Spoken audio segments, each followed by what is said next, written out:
That's better. Hey, Tom, who do we have as panelists? Fred. At this point, I think April will be joining us further. Ava also sent me a message saying she was going to be online.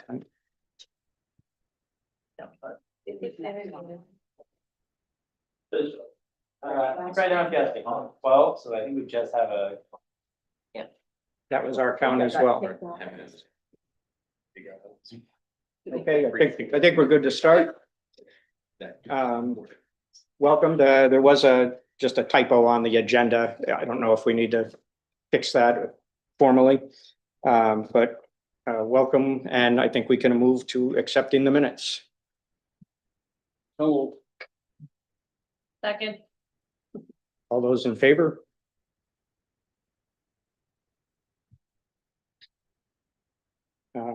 Now we can go to where we are in the process. All right. Good evening. Where we are in the process, since the slide that most folks are familiar with, we're in between the preferred options and the supported options. Getting preliminary estimates back from the cost estimator, getting the survey closes tonight. So getting additional feedback from the community. And so in more detail, we're here at the 12th and we will meet again on the 19th. Our intention at that meeting is that we'll have the survey information to review. And then we'll be presenting the concept of the two options on the 6th, sorry, the 2nd of June, and then you will be voting on the 16th. So that just pretty much summarizes up these two slides here left in May, or two line items. So reviewing results. At the 16th for the survey, and then on the 19th review survey results and discuss reduction of options on the 19th. And then tonight we will be reviewing estimate results. June, it's quickly coming up. Somehow time is flying by. June 2nd, we will be presenting the two options with all of the information based on the next two meetings. And then we will have different meetings. Joint Town Council School Board is on June 5th for an update. You all will vote on the 16th. And then another Joint Town Council School Board workshop on 6th. And then from there, it is a lot of communication and sharing of information. So with that, I'll turn it over to you to go over subcommittee reports. Okay, so we've got communications Sure. and waiting with bated breath for the $1,000 number. Right, so we have 863 completed surveys so far. And almost 250 people went through the first block of questions, looking at both the options and reviewing the staffing costs and answering those. So that gives us about 1,100 responses there. And then the numbers dwindled after that when people get into deferments and things like that. But hey, 863 people made it through the survey, which I think is, pretty good considering. And, we had no print advertising and no direct mail. This was really an online effort. It was an email effort and it was a word of mouth effort. And thank you to everybody who, just spread the word and took flyers and stuff in people's doorknobs and things like that. Because I think we did all right. So I can't wait to see what the results say. Our next big communications items are going to be discussing the survey results, which we'll share out. Also discussing, presenting the costs once we have that big picture, and continuing to illustrate the need. And then Julian just pointed something out to me on the way in, is that there's a lot of chatter about land and people not understanding why we won't tell them where the land is. So maybe some sort of communications piece just going out, sort of explaining the process. And here's what we can share with you, and here's what we can't, and why. So that's where we are. All right, I have a question about the partial responses. I know that was the case on the first survey as well, but if somebody answers a lot of the preference questions, but does not answer any of the demographics, how does that, they're not counted for that portion of it and at all? So they're not diluting it by not answering, I guess is my question, that I think we would take their answers probably up. We'll be able to decide if we want to include partial surveys or not. We'll probably include them. I mean, if they've gone all the way through, but they didn't answer demographics, I think it's worth keeping. I mean, I think last time they took a look at whether the numbers really seemed different with partial surveys and not, and they were very good. Right, that's kind of what I remember too. Yeah. Oh, But we can The take, nice thing is the first question was are you a Scarborough resident? So anyone that wouldn't be potential for voting or anything like that would hopefully be. With the question. For their entire response, right? Yeah. Yeah. All right, and then I do want to confirm, I was at the community services meeting last week. And they were talking in general about programming and all, but the school project came up. And Elizabeth, to confirm what you were saying, the impression they had was that we knew what the site was and we weren't, the committee knew what the site was and was not revealing it. So I was completely out of order and raised my hand and said that that wasn't the case, and that they also there were comments that they were under the impression that the consolidated school was the only option that required a new site. So hopefully, at least for that little group of people, we got them a little more on track. that's great. Well, I appreciate the feedback. And yeah, we'll make sure we get something out on that. Looking forward. All right. Any other questions for Elizabeth or communications? We'll move to the leadership update. So first, Diane has some more detailed information on the operating cost projections from the school standpoint.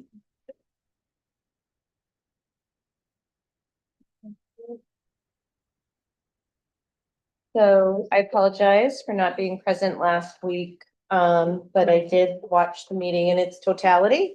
And wanted to make sure that I came this evening, and that we were prepared to give all of you a little bit more drilled down detail about how that $2.6 million was come to. And so Ray and I had worked on this project together. So Ray, definitely, feel free to jump in as you see fit. What I wanted to do is I wanted to make sure that, first of all, that we start with something that I think I've been really clear about with all of you, which is at this point in time, all we can do, we can estimate staffing needs based on what we're projecting to see, right?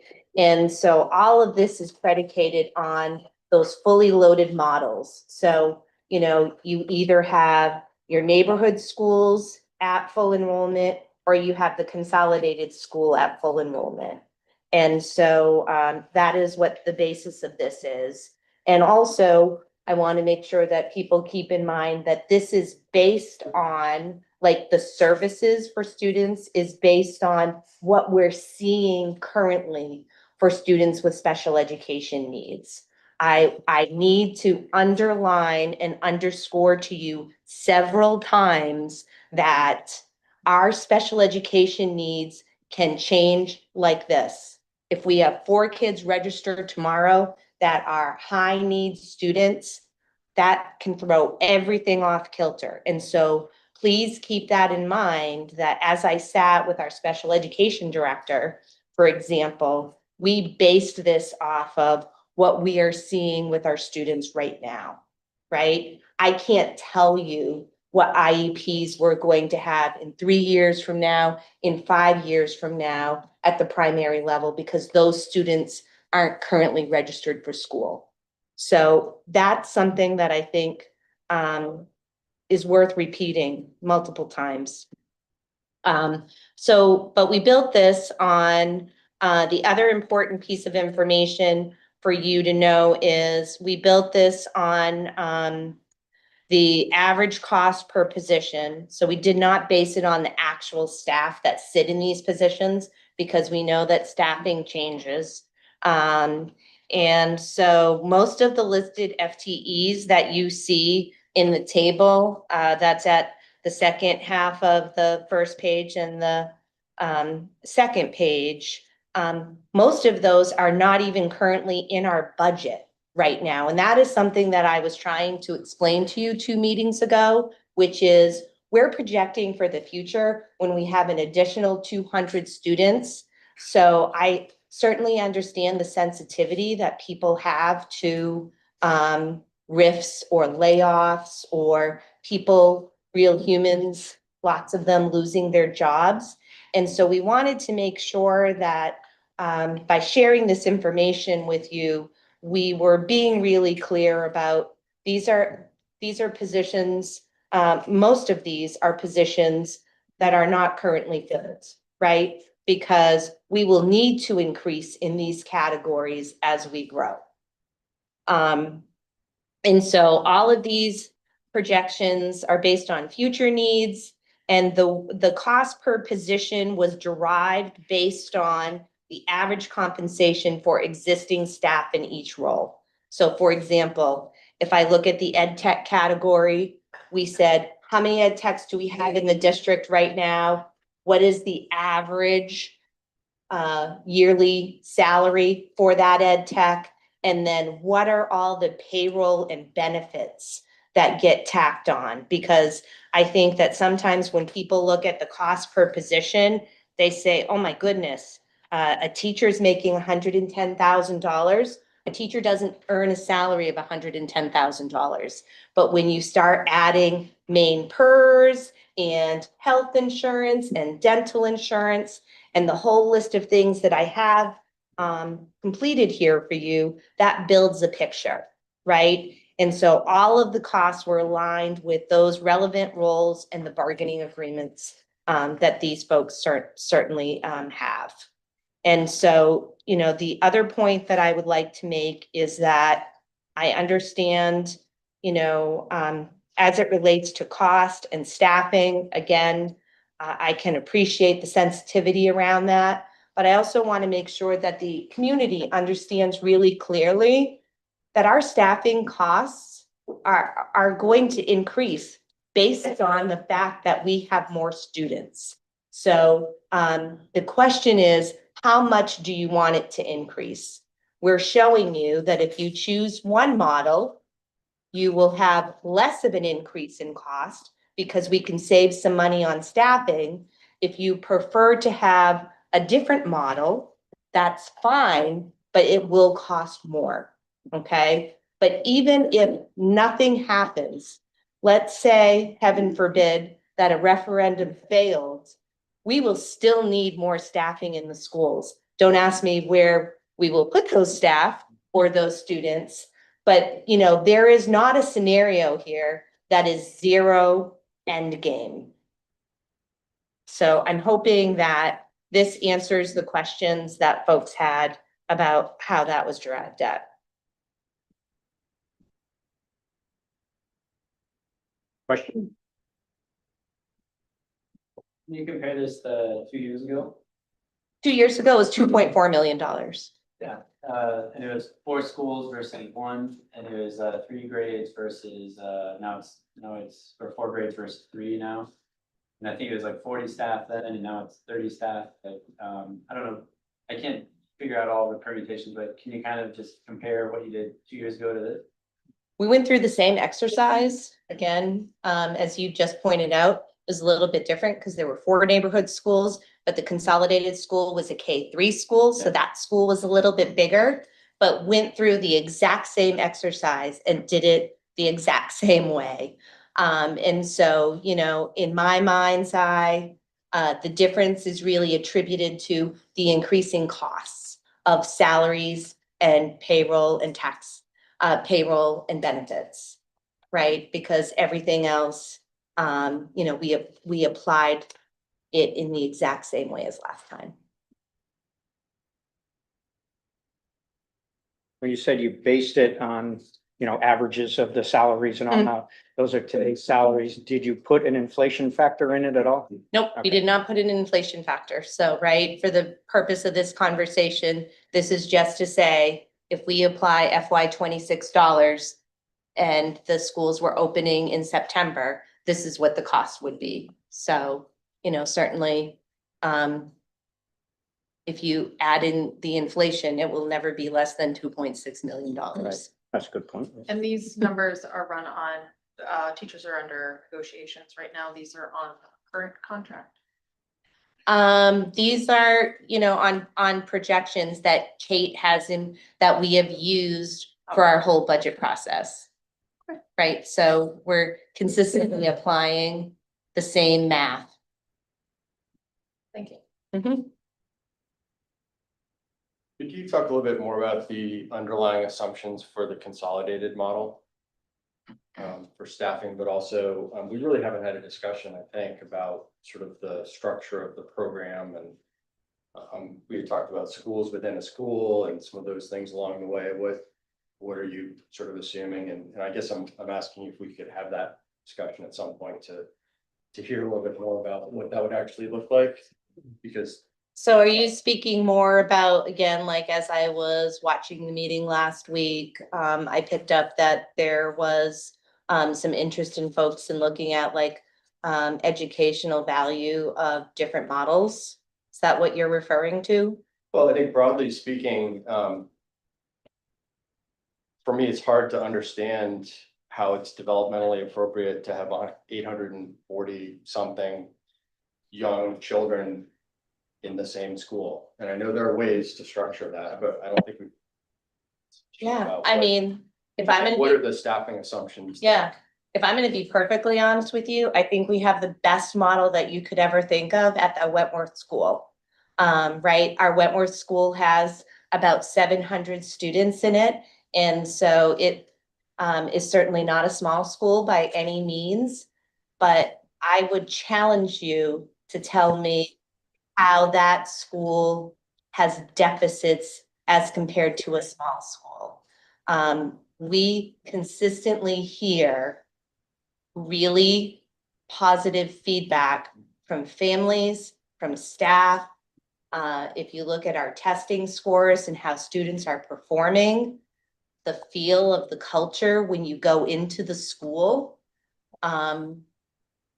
So, you know, I don't know that I would agree that it is one, you know, one or the other, right? I think to your point, it's how you create that school culture. That is the magic that happens. But I don't think we've heard what that would be. And we're talking about young children versus children getting toward middle school age, right? There's a fundamental difference. And I think we've talked a lot about land and costs and taxes, and we've talked very little, if at all, about the educational program. Mhm. So I think it's worth a robust conversation and to be able to make a good comparison, not just based on numbers and costs, but the quality of the program that's going to be provided. Yes. I think at some point it would be helpful for us to hear more about what that model might look like. And can I clarify really quickly, because Diane would be a wonderful person to kind of give the overview. Is everyone aware how Wentworth is set up with their learning communities in the building, within the building? So I think, do you mind doing an overview of kind of the learning Yeah. communities and how it I can actually give you a moves brief through it? overview of that this evening, but I think the level of detail that I'm hearing that you'd like is probably more than that, right? So that I could be prepared Yeah. with that information. I just Yeah. think that, and also just very quickly, this is what you've presented, I think is proposed as a comparison to the staffing at the consolidated model. And I don't know what that assumption is. We've heard about. We don't even know how many assistant principals there would be. And we've heard that there would be one, we've heard there would be multiple. This is based on the fact that we would, so if you look at the second page where it says like all the FTEs that would be required in a neighborhood school model. So a neighborhood school model obviously has 3 principals. The consolidated school model is predicated upon having 1 principal and 2 assistants. And so if you look on this chart, it's a plus 2, a positive 2 for principals and a negative 1 for assistant principals, because in the neighborhood school model, we, as we were talking through this, the larger the larger neighborhood school of 380 students. Once that is fully realized and at 380, I think that we would need more than one building administrator. And so we built that into this model. And so for the structure of Wentworth, there are 4 long corridors that you've kind of seen in the layout, it seems. And students are assigned to one of those corridors. Yeah, so there are 4 learning communities, right? So it's school within a school model. And, you know, so each learning community is, you know, a smaller subset of the entire school. And that's a really common design. You know, like I will say, like, again, I understand, you know, developmentally, kids are different at all levels, but I think that team approach is one that we try to apply across grade levels here in Scarborough. Certainly currently in our current setup of primary schools, that naturally happens because of the size of the building. But at Wentworth, we have 4 learning communities. At the middle school, we have, you know, several learning communities in each grade, so that again, students are nested, you know, with fewer peers than their entire grade level. But I would be happy to speak more about this at a future meeting. Thank you. Absolutely. And some of the reason sorry, I put you on the spot too. No, fine. Is to understand that, you know, these kids aren't like navigating this huge building and being asked the same way we ask a high schooler, please walk from the end of that building all the way to the end of this building. It's you're nestled into a community building where the large building can facilitate the teamwork, the larger gym, the cafeteria, the specials and all of those things. But you're not necessarily asking the student to navigate the entire building. They're navigating their area, their community. In Wentworth, it happens to be by color, by wing, while sharing their specials. So I think, and again, the reason I called it out is understanding our structure of Wentworth being within Scarborough is I would say pretty important to understanding when we're talking about a lot of these consolidated options, when we keep saying, you know, the learning communities and how these things are coming up. It's good to have an understanding of what we do in our 3 to 5. Because And those teams, sorry to interrupt, but No, those please. teams are multi-grade, so the child's on a team each year, like they will stay on that same hallway the next year. And, you know, really getting to know teachers. The nice thing about it is currently as a K2, you know, we're bound by the bus routes and the geography of the town. But Kelly can keep all of those teams equal each year at Wentworth, you know, when she's doing the placement, and it doesn't have, you know, the same constraints that, you know, we face at K2. Without, so just add that in. the 3rd grader who's seen that 4th grade teacher in the hall multiple times throughout the year can, you know, feel welcome into the community when they now are in that classroom. And, you know, it's again, a physically large building, but you have your small community within, whether you're on the green team or the purple team or the red team, you're nestled in your community while having the resources that having everyone under one roof with an appropriate sized everything from 2015 build, you know, brought forward. Well, and I think when I was looking at the proposed bubble diagrams, the consolidated school was designed, that school within a school, right? And then I can't remember which one. It seemed like it worked out that one of the renovated primaries that we're keeping also not on the same scale, but the classroom groups were kind of separated by grade. We have to go back and look. Yeah, at it. one, I think it worked out and one it Specific didn't. conversation Yeah. about that. We can make modifications. Yeah. Right. Like, All right, anything else? Okay, so now we have 3 minutes to design a data model. So we suggested last time that we take a look at a version of Dave's model and then talked about agreeing on the criteria and the weighting. So I think that maybe we'll get through just trying to design how you think the model would work, and maybe we can have some discussion around which criteria. To me, the weighting of those things would probably be a longer discussion than maybe we have time for tonight, but we could, you tell me, Dave, what you think No, I mean, I think it's pretty straightforward. The last one I did, I think one of the iterations had 5 different metrics on it. And I think it's just coming to agreement as a committee what those metrics would be, and then almost more importantly, it's agreeing on the weighting of those. So one of them was, I guess, looking at like the efficiency of it, right? So you could have, it's essentially, to me, it's like you were looking at programming and we're looking at cost. And what is the cost like for each benchmark achieved, like per student, could be one way to look at it. Right, and it's kind of going back to, I don't know if we have any on the for tonight, but some of the previous slide decks that we had, the options where it had all like the sub option or the sub projects broken out as well, with all those benchmarks that like each one of those hit and all that.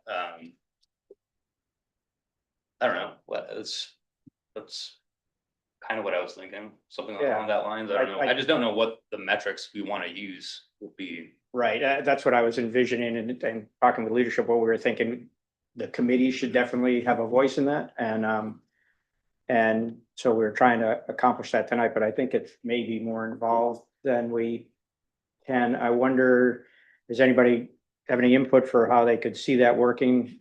Sorry, I'll remind you, we were trying to make this a data point that we would look at, but it wouldn't necessarily have more influence in a decision than the surveys or the other means we're doing to come to a decision. We do have a little bit of time on this that I think we could push it. Dave, maybe in the meantime, you could share the old, not tonight, but share the old Yeah, model, let me and see. just so somebody kind of has a starting point. Yep, we'll certainly do that. Let's see. Or do you want me to do that right now? I gotta- No, if you want to put some time into it too, and even, it doesn't have to be everything you did, but just an idea. That example you just gave was great. I thought, of it, that's a metric we haven't looked at before, right? Is kind of a cost per student for various options. So Yeah, I think I'd be curious, like, what have you guys run into like this type of, I think these types of scenarios where you're just looking purely at the data and trying to determine, I don't know, whatever from it? I mean, we typically see kind of like what you started with the benchmarking, and you're using the benchmarking to evaluate each of the options as one set of data. And then if there's other sets of data like the survey or other feedback you've received, some groups will talk through that data together and kind of come to a consensus on what they're pulling from it. Kind of you break into groups, you've seen it, and they talk about it and they report out. And sometimes they go through the sticker exercise that we've done in the past and you come to consensus that way. Sometimes we see the data, but it's not the ultimate decision maker. We see it to help kind of frame the conversation. And so that it's not just, well, the data told us this, because there's different factors that are coming into it, and maybe you can't put a number to say. So I think we've seen that in like, site selection, for example. There's a thing of criteria, and you give it a certain number based on how it's scoring, and it tells you which ones are scoring the highest. And then you're evaluating why that is and what the trade-offs are of that. I haven't seen, I don't know if you have, Mark, where it's just truly, here's a table, the data told us this, therefore. As far as like metrics would go, like cost per student, cost per classroom, I just don't. It's tough because there's so many variables. I mean, you're gonna have some things that are skew that number tremendously. So if like, I'll pick on, a site, for example, let's say, something that you're doing at a new site, all of a sudden that cost per student because there's so many things wrapped in that, it's gonna be so much greater than something that doesn't Sure. have that. Yep. So that's a tough one.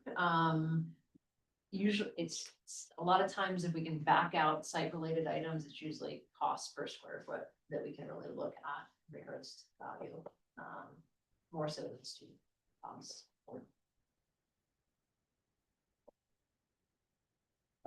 I think I had a concern really if we try to just use the benchmarking that currently they're virtually the same. You know, they meet almost all the criteria for each option. So I don't think that will tell us too much, but it's open for discussion if you, Well, they do meet similar benchmarking, but then when you start throwing deferments into it, like if you're gonna have benchmarking being one of like the selection criteria and how highly something rates.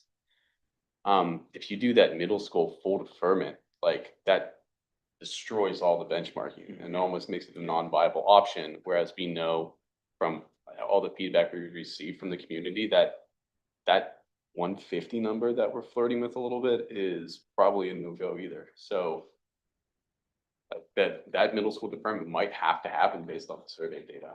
So I think probably maybe waiting to see that first could be beneficial before things start getting modeled out.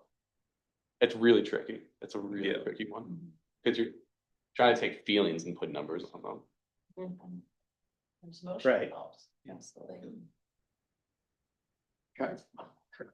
Larry, I think benchmarking should start right at the time of the charge and work it all the way through to where we are right now. Because if we include the charge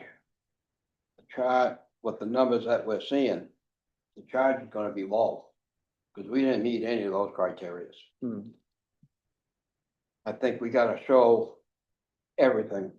Did it meet what the charge was from the board and the council? Down through. In the site committee, we had a chart where on the left-hand side, we had a subject.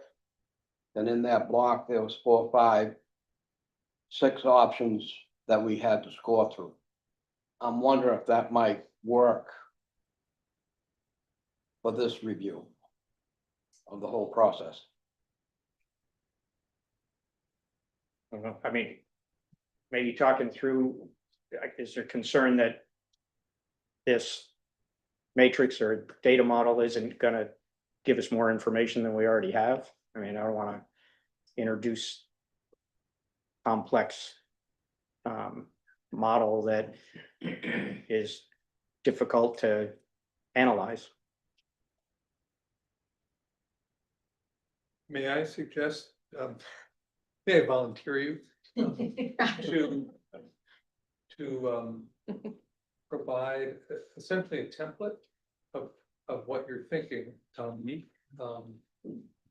and include potential evaluation criteria with the understanding that they're not what we necessarily would use, but just the kinds of things that come to your mind, and then we can perhaps come up with, we can look at them and say, yeah, that's not quite gonna work, but if we listen to Lisa, we can, modify it this way, or listen to Jim, we can do this and get at the things. But I think it would be helpful for people to have something to see, either whether they work visually or to, cogitate on, or however they learn.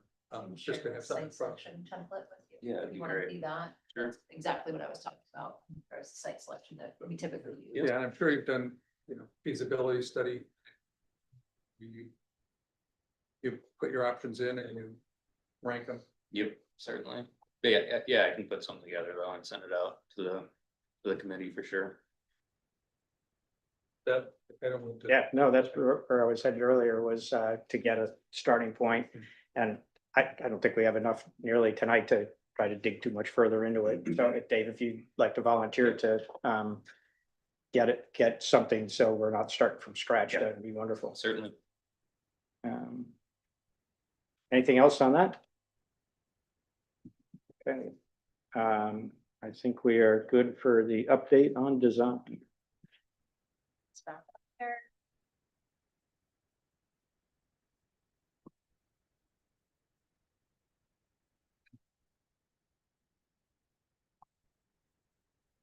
Okay. Oh, there we go.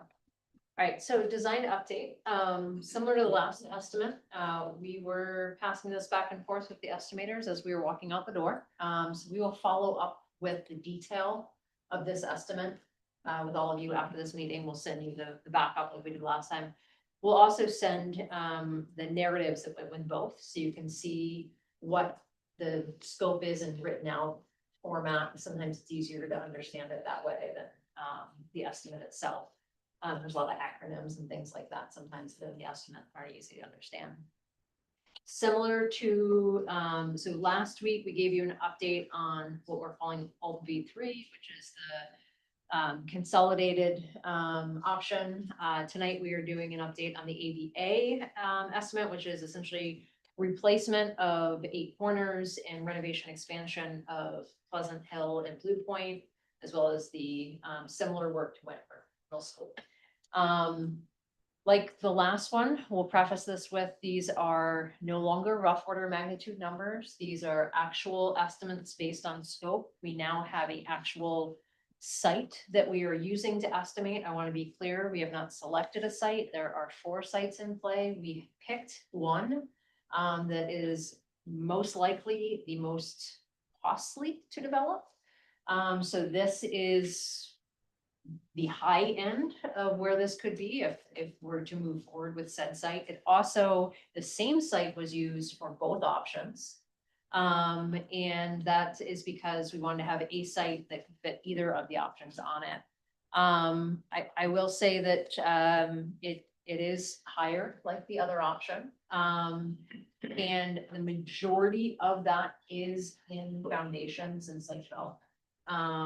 We'll explain that as we go through. And we've put together some slides for just conversation purposes to kind of get thoughts going. But I will present the data. And again, this is, we literally just got this. We got the team to go through it. We got comments back. We're continuing to look at other options and efficiencies. But essentially, this table is similar to what you saw last week. This is the top 3 rows are the K2 schools. So Blue Point estimated construction costs, this includes the building and the site modifications, is a 16.6 million plus or minus. And the soft cost is that we're using the 25%. So after this, we'll spend time going through the soft costs and refining that instead of just using a 25%. So that is at 25%, about 4.1 million. So that's coming in around 20.8 million, and the rough order magnitude is about 19.4. The changes that occurred from rough order magnitude to what was estimated is there was a square footage increase due to refinement of the special education programming. And there was more plumbing outlined in the refined estimate and electrical service in gear in the actual estimate compared to the rough order magnitude. Pleasant Hill, that was coming in at 19.1 plus or minus construction costs.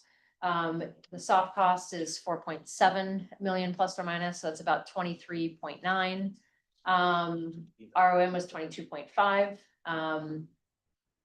So this one had more plumbing and the electrical and service gear compared to the rough order magnitude. So that is what we saw for the increase in cost there.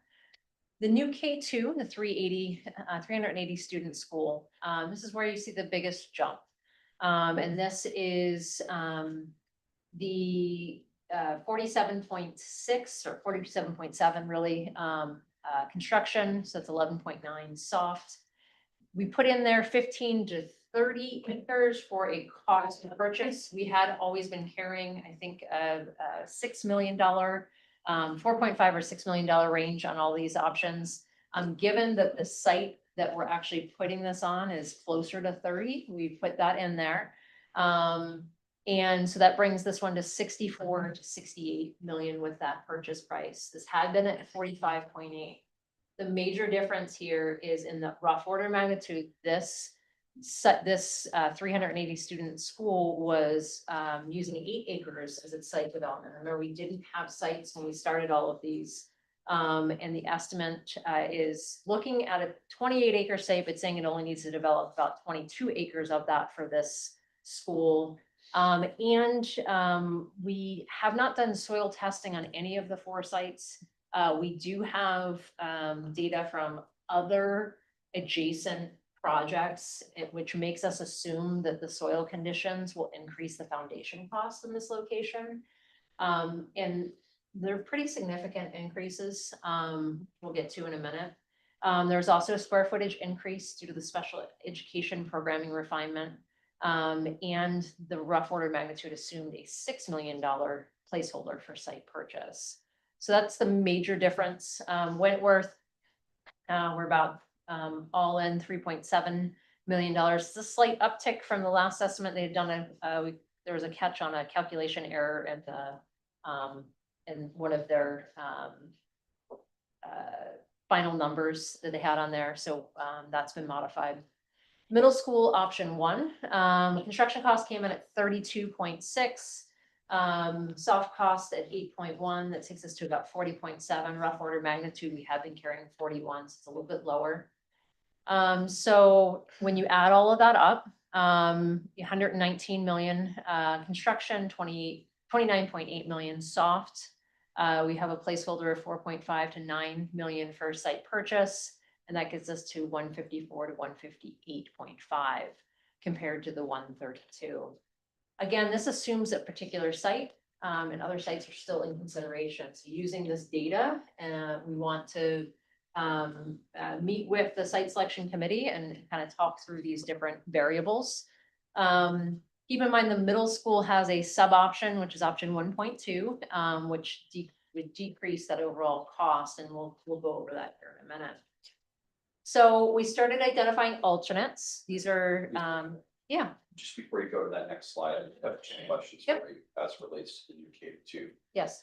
First question is, the note there indicates the original rough order of magnitude assumed is at 8 acres for site development, and this estimate is 22 acres.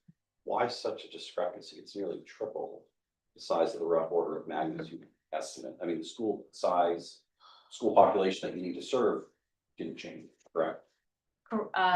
Correct. Well, yes and no, because of remember the different iterations we had of these. Some of them we carried over, and we were doing those rough order magnitudes on those new options, which is one of them.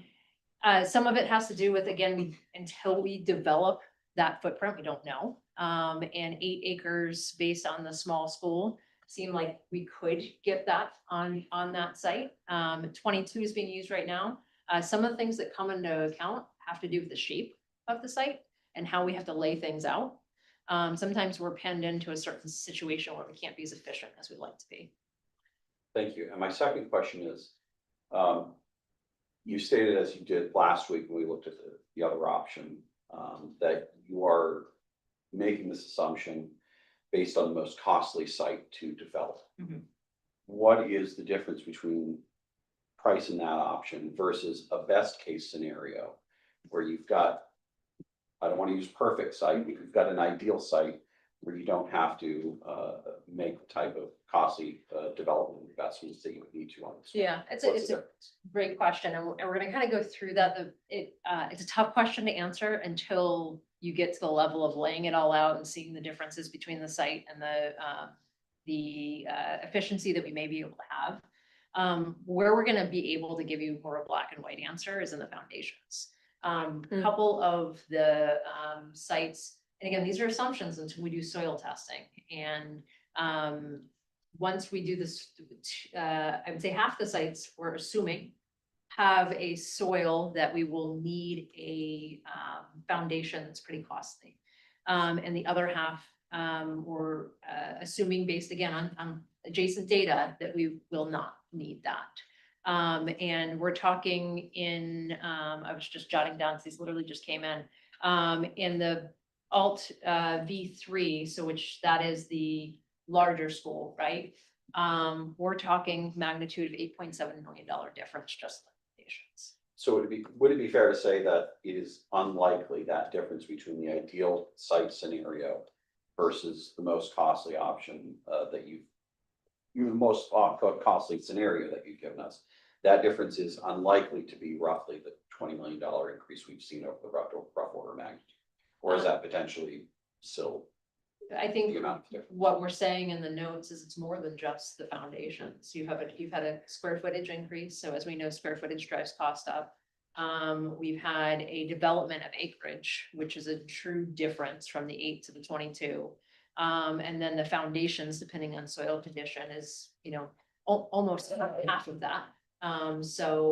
I don't know that you would just by moving it would reduce it by 20, but you potentially could have a significant reduction. Thank you. Next, I wonder, you put a number of 8.7, I'll call it as a premium, an extra cost foundation related Yeah. for the unified option. Correct. Are you able to provide a commensurate number for the ABA? Sure, 3.6.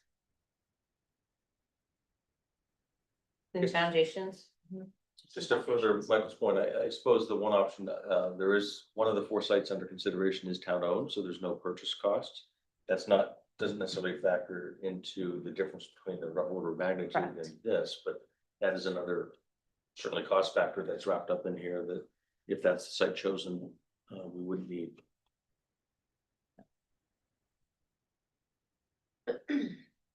Larry?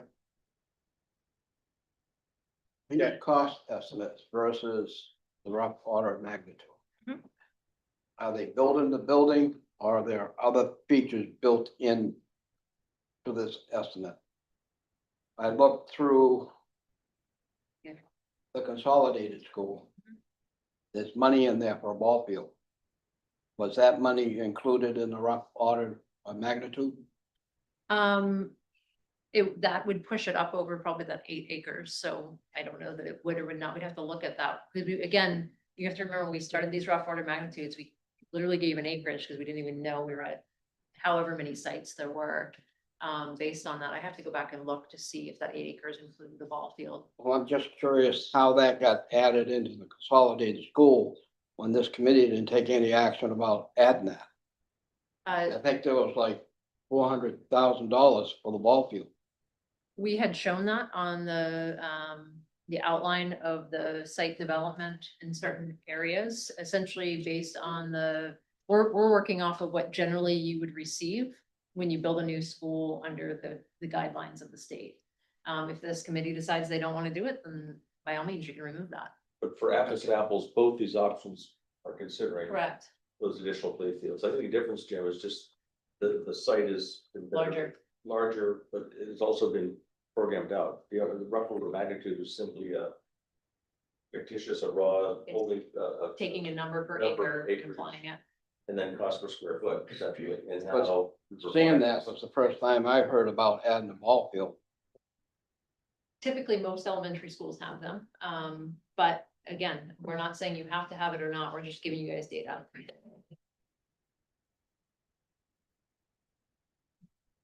All right, I'm gonna keep going. All right, so this is the alternates for ABA, the new K2. It says TBD. We had not received that information I just conveyed to you. I had not received the time I sent this along. So the first alternate is foundations, rammed aggregate piers in lieu of H piles, which are steel shape. And so what this is we won't know if we need rammed aggregate piers or the H piles until we do a soil test.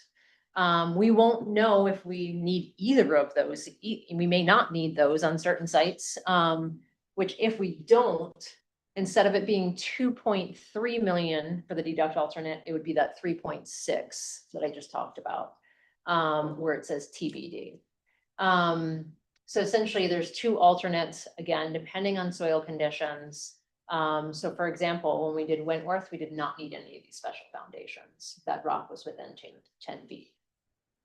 Alternate number 2, geothermal, full cooling and ground source heat pump. I know this hasn't been a constant conversation. We've always had it on the estimate, so we continue to put it up there. Again, just for data, so that you have that information. That's an add if that wanted to be pursued. And that total add is just south of 4 million. Alternate number 3, partial cooling with traditional systems. So in lieu of doing the full cooling of the building, If you did partial pooling, which would be the library and the admin, the main office, that would be a deduct of about $150,000. So again, depending on soils, and again, we didn't have that second soil number, previously. So I'm just gonna continue with the numbers that are in the slides tonight, and we will update them with these new numbers, so we don't confuse people. But it's about 2.5 million in savings if we have to do one of those, if we can do the rammed aggregate instead of the H piles. It's another 1.2 million in savings if we can go with a more traditional system, so that would be 3.6. And that's in the K2. So I've broken this out by school. In Blue Point, we looked at, there's window replacement in that. And we said if you were to remove that from this project, and essentially defer the window replacement, that type of project, could be a great candidate for a future CIP project. That would be about 217,000 in savings. If you were to deduct the insulation replacement at the existing school, it's about 830,000, 836,000 in savings. Same with Pleasant Hill, same alternates. You can see that there is a different value to those. Considering a lot more window replacement so that would be about 2.6 million if you were to defer that, and 1.3 million if you defer the insulation. And then looking at the middle school, so the middle school looks at alternate one would be looking at the window replacement. Here it'd be about 725,000 to defer that. Looking at deferring, and that would also be a great CIP project in the future. Alternate number two, deduct flooring replacement. That would be about $730,000 in savings. Also a great candidate for a future CIP project. And alternate number three is using bituminous in lieu of granite curbs in the site work. We just want to confirm with the estimator. We didn't have a chance to go back and ask them.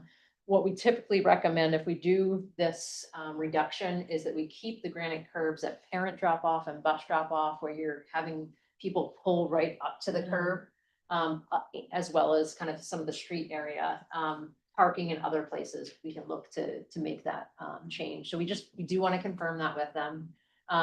Assuming that that is how they've captured it, it would be about $67,000 in savings.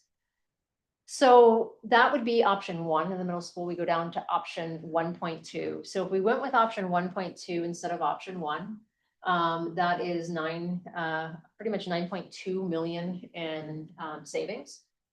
And their alternates are very similar as the ones above, and almost the same dollar value, except for the flooring replacement, which we want to circle back with them and find out what's driving that, because it's about $30,000 difference. Just remind us, 1.2 is removing portables, but not providing for future. Yeah, Correct. so we would provide an addition to put the sixth grade attached to the building. We would replace the music rooms, because essentially that would be how we expanded the cafeteria into the existing music area, but we would not provide future classrooms for future enrollment at this time. So And the that, committee's decided, for purposes of conversation and pricing, option one is what's being included. in the base, in this. in the base, yeah. All right, so I just, Before you move on. yeah, On the curbing, yeah. you got bituminous and granite. Mhm. Have we looked at slip line, Have we looked at what? slip line, concrete? We can look at that. I think it might be more expensive than the bituminous, but we can ask. Somewhere between, the cost is closer to bituminous than granite, but Yeah, I would. I agree that I we think can the use concrete would last longer than bituminous, because in the hot Absolutely. weather, people drive up over it and yeah, we can might ask have none. for them to price it both ways.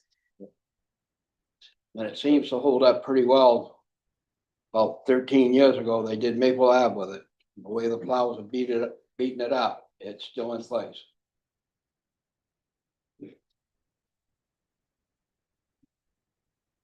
Absolutely. Is there a way we could ask them to get a number for timber piles potentially?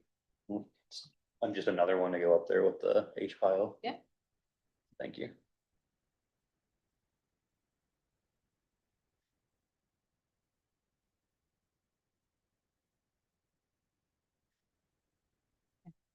All right, the next slides, we just put together for conversation purposes, where you're not making any recommendations, but just wanted to put all this, somehow frame all that information we just put out there, which is a lot.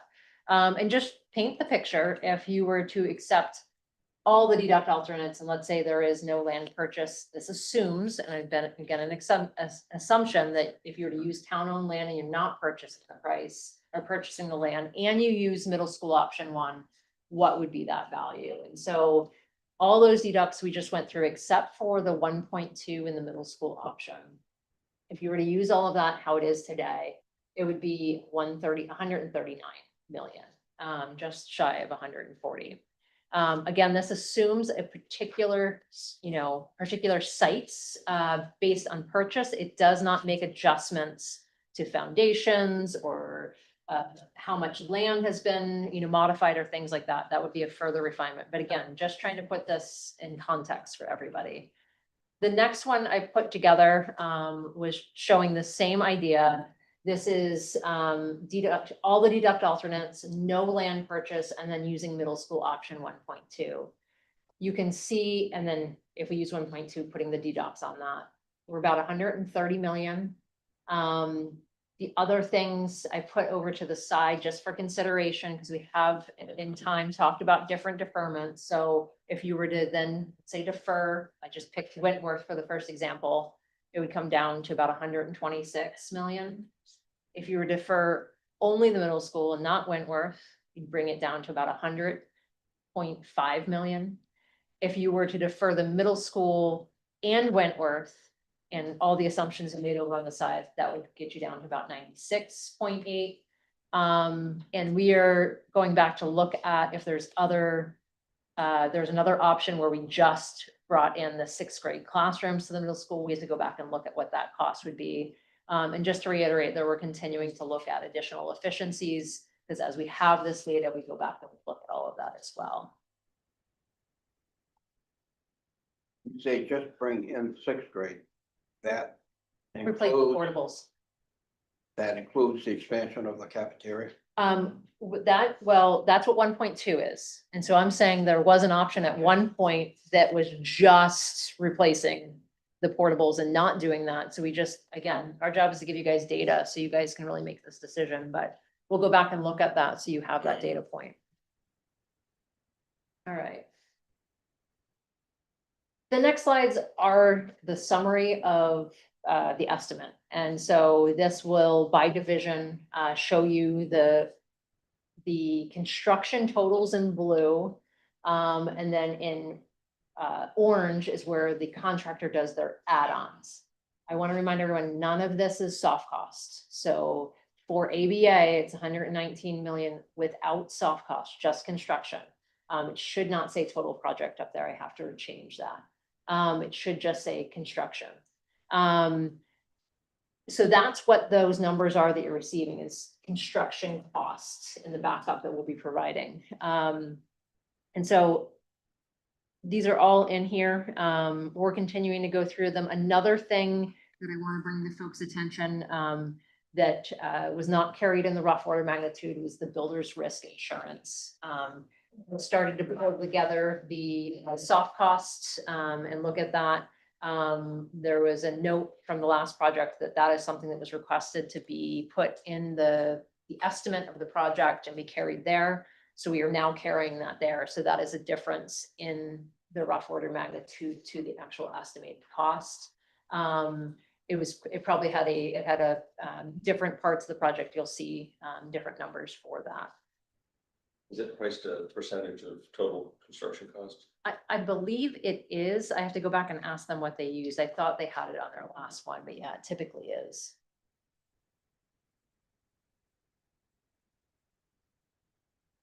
Sorry, this is Blue Point, broken down by addition and renovation. This is Pleasant Hill, broken down again by addition and renovation, and then we have the total at the bottom, and again, those are construction.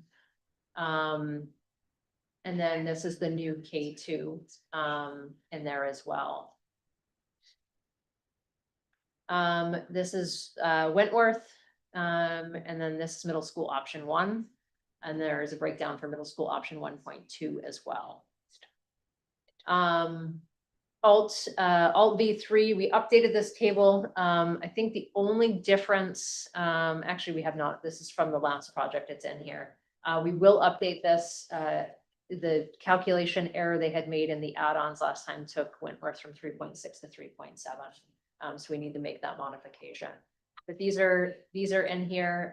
The foundations, we will update that information that just came in. You can see that this is the large K2 school.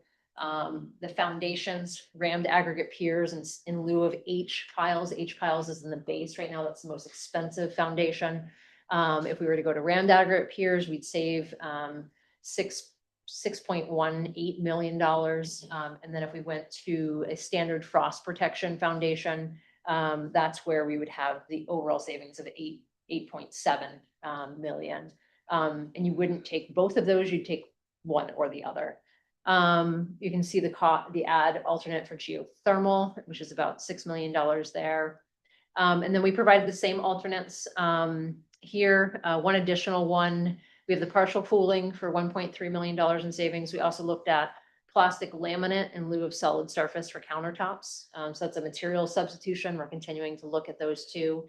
That's a durability item. Your solid surface is gonna be more durable than your plastic laminate. But you can see there's about $330,000 cost savings. And then the same with the bituminous in lieu of granite curbs, and we'll ask about slip form as well.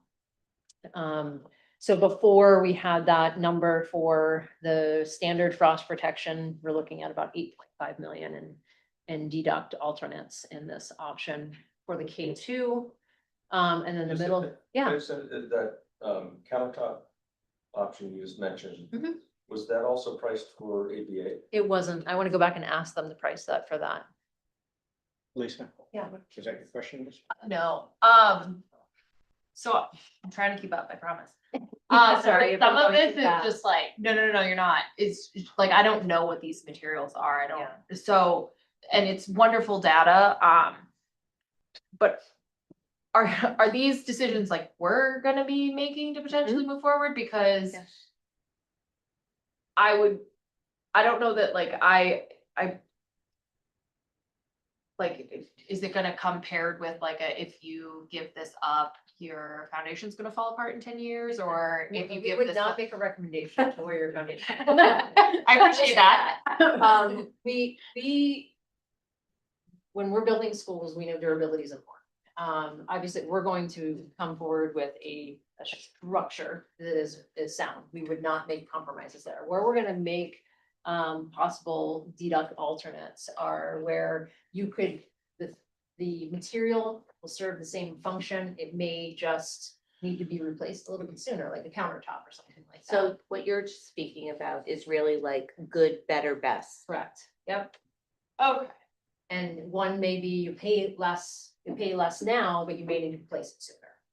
Okay, so it's not gonna be a situation where like we choose one of these deductions and then all of a sudden in 5 years, we find out our heating bill tripled, or there's like other offsets, we're just moving the costs. Well, I mean, geothermal is gonna give you the best performance, but you pay a lot for it up now. That's why we give you the data. You pay for it now, but you'll save in the long run type thing. So there are gonna be trade-offs. And I think what the group collectively needs to do is, there's a lot of people that know a lot of this data here. There are some that don't. We need to collectively get everybody the same page as to what are these, what are the trade-offs, and really talk through, is the committee willing to support that reduction? So if there are things that aren't clear, please let us know, and we can come with definitions around what those are. I mean, one thing and I apologize if I'm going too fast, but at the bottom, I said to my structural engineer, I said, I need layman's terms, please. What is RAP? Well, at rammed aggregate pier, the contractor drills into the ground and installs compact crushed stone piers. And so that compact column of stone reinforces weak soil. And so it's the idea that they're reinforcing a weak soil so that you don't have settlement. Okay. And so it's providing additional bearing capacity.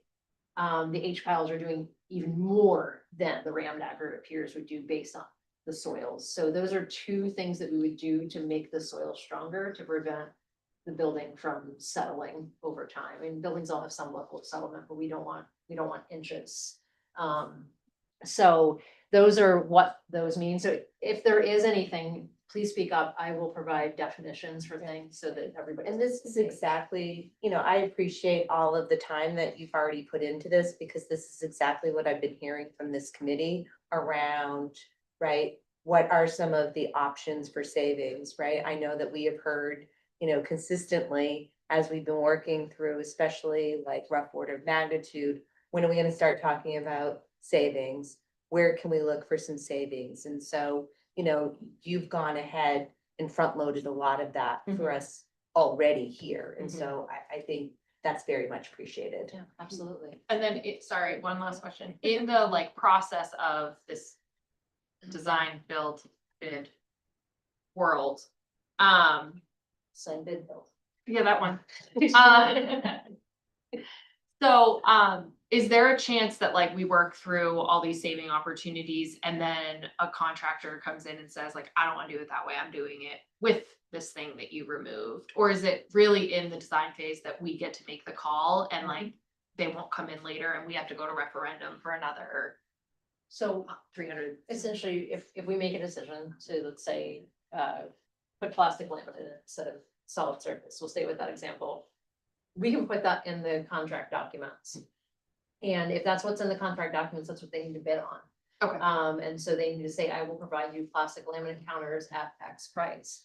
If we say, hey, we understand we need to reduce the cost, but it would really be beneficial to have those solid surface, and we're really wrestling as we will be wrestling with cost.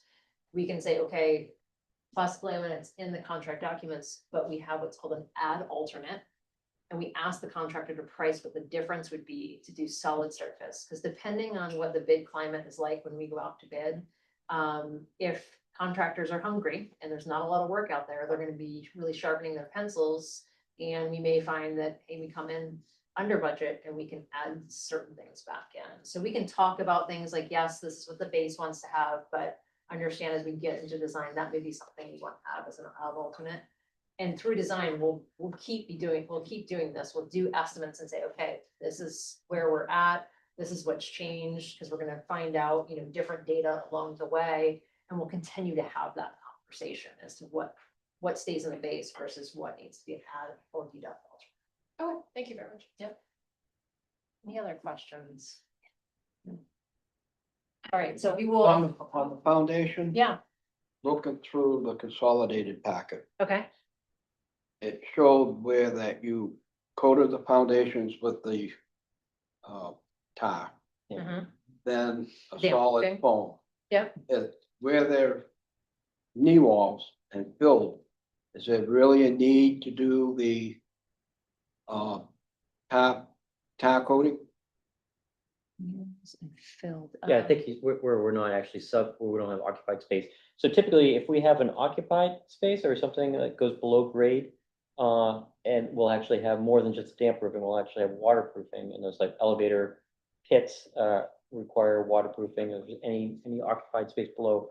But even where we have a slab on grade, when we have a frost, foundation, we still require to put the damp proofing, prevent the migration of water that would then create hydrostatic Heaving. pressure underneath the foundation itself and underneath the slab. The only reason I asked, out of those three programs, it was like $700,000 Right. just to coat those. Yeah. Yeah.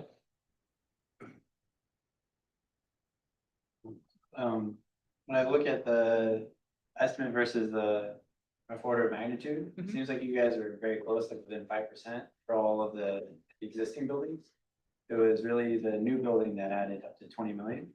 And so, it makes me think that actually the old option A is the one that gets us easily to like 130, whereas other things like take a lot of work.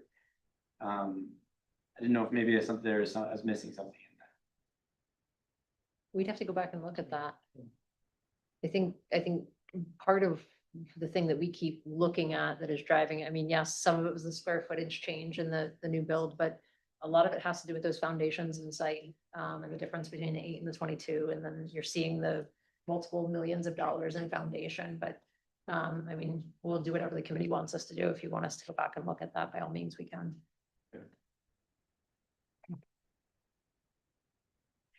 All right, If I, just intuitively, I'm just amazed that the numbers are still tracking, you know, pretty close to each other. Mhm. And it's struggling with how the Alfie free price is actually less. It's like very slightly than ABA. mhm. Yeah, we want to go back and do that side by side comparison of the two now that we have that, to see where that is, It but strikes me that maybe the renovation cost is. it's the renovation and the phasing. So you have a lot more phasing in the existing schools. You have a small foundation on a small site, so it becomes a lot more complex than building a new school on an unoccupied site. There's a square footage just roughly between Aldi 3, that's 125-ish. How big is that total I size? don't remember off the top of my head, but I can get that back for you. We can provide all that data. Well, it's, Yeah, ABA is, I don't know, my recollection is a third the size of the square footage was. I don't even know that it's, 45 I think it's more than a third. The point is, we're building a lot more new school, but yet it's cheaper Mhm. than Mhm. renovation. Mhm. It gets tricky when you're doing those occupied renovations on small sites. But we haven't, I mean, haven't just gotten this, we haven't done that side by side to see where we usually, now that we have the data, we'll do a division by division review across both to really see what are those areas. All right, so these were the alternates that came in for LD 3. We just went through these. We will ask that the plastic laminate be carried in the smaller K2 school and ABA as well. These are the middle school options. They are the same as you saw previously. And then these are the updated backup for all of that as well. I'm just going to kind of flip through these quickly. This should be pretty much review, but that is the update. Again, we are taking all this information and continuing to analyze it and review it, but wanted to be able to give you a report out as to what we have and a snapshot. So. Okay, great. I agree with Tom. This is sorry, Diane, this is the info we're looking for. I think it is just showing us more and more complexity about how we get to a decision. Because we've been talking about kind of, do we make a decision on the deferments before or individually? And I guess I'm trying to picture and looking for input on how we would make decisions about these alternates and which ones would stay in, which ones would not. I think to Alyssa's point, it would be helpful that as we kind of build a list, that there is some comment about what you're giving up if you defer it, you know. But that was the only observation, but anybody else? Can you estimate the cost of the parking and bus loop renovation at Blue Point and Pleasant? Not off the top of our heads, but we can get that information for you. It's built into the estimate, but yeah. Larry, has the leadership team come up with a date as to when we can take and start making recommendations as to what to cut? No, other than backing into that June decision date. You know, we're trying to have that drive everything. But as of tonight, I'm feeling like we're pretty pressed for time on all this. It's going to be either a series of individual votes on the alternates and the deferments, or we're going to come to some agreement on the total look for both options. You know, maybe this one we are deferring the middle school, this one we're not. You know, we're back to 7 options, kind of where we got to narrow it down quickly.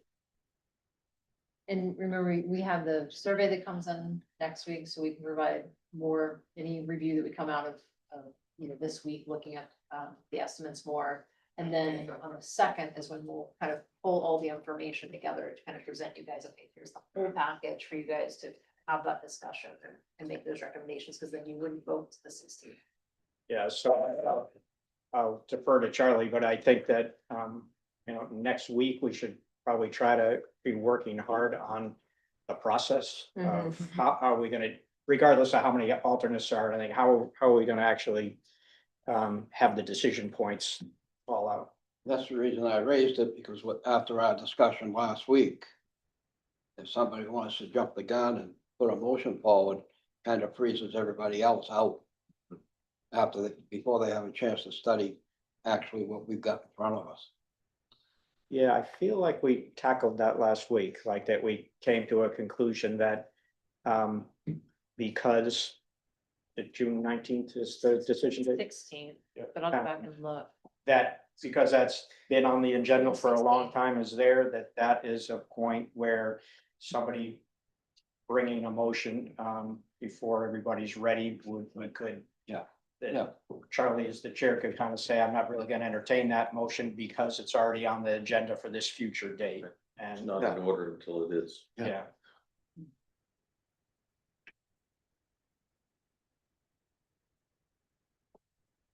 Anybody else? I think we just need to, we really need to, hopefully the survey gives us some clarity into what the number we need to hit is, because like that, we're not getting 20% out of this at a minimum, right? To get back to like 130 without deferment. There's no way around that. I don't think. I agree. I think we've got a challenge. We've been out with the survey at 132. So this is what it's all been kind of leading to, where there's gonna be some hard decisions and compromises. And I believe scope reduction to get closer to those numbers that are acceptable. It comes down to, we have to build a voting block that will pass this. Yeah. And it's, to me, I'm picturing that it's just me personally, I'm picturing that there's a strong voting block for neighborhood schools and a strong voting block for spending as little money as possible.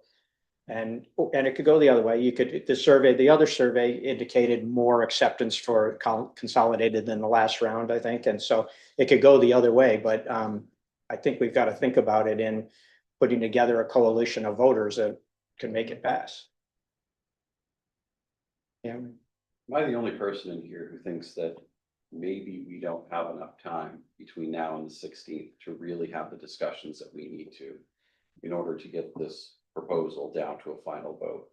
We just got detailed cost estimates, both of which are at least 20 million over the top of our target range. Tonight, we just got a pretty healthy list of items for discussion for deducting them from our project.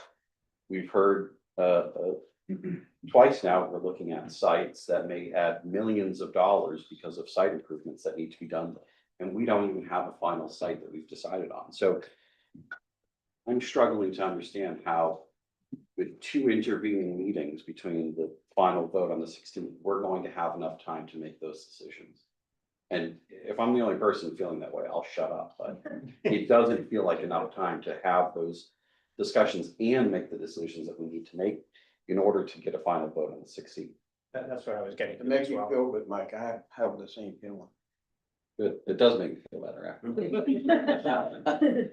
So then to spin that in a way that can be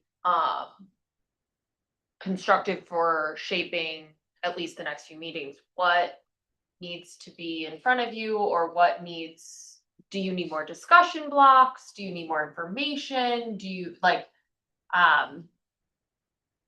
is there anything that's like glaring to you guys that you're missing that we can ask Harriman for or not for? I mean, the big glaring elephant in the room, at least based on the last 2 weeks, has been that site issue that adds millions and millions of dollars depending on how we need to squeeze a school site into a particular geometry of a given site. But keep in mind, we still have multiple sites that we're looking at, right? And so this exercise had to be done with one site. Right? And so that one site was chosen. We have an executive session coming up later this evening, which I'm assuming we're gonna get more information. Do you want to speak? to No, not really. Thanks, Tom.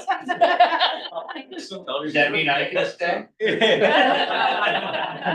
Without disclosing things that we can't disclose, the information on Brittle Pools in a draft form just came in like mid to late afternoon.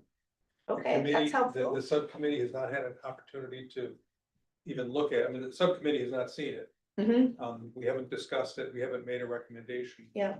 Off the press. Yeah, I mean, what I hear you asking, Alyssa, is if we're working backwards, right? Like, what are the pieces that have to be done to maintain this schedule? So, let me just put something out there. So we're at this point where we're waiting on a lot of data to come in.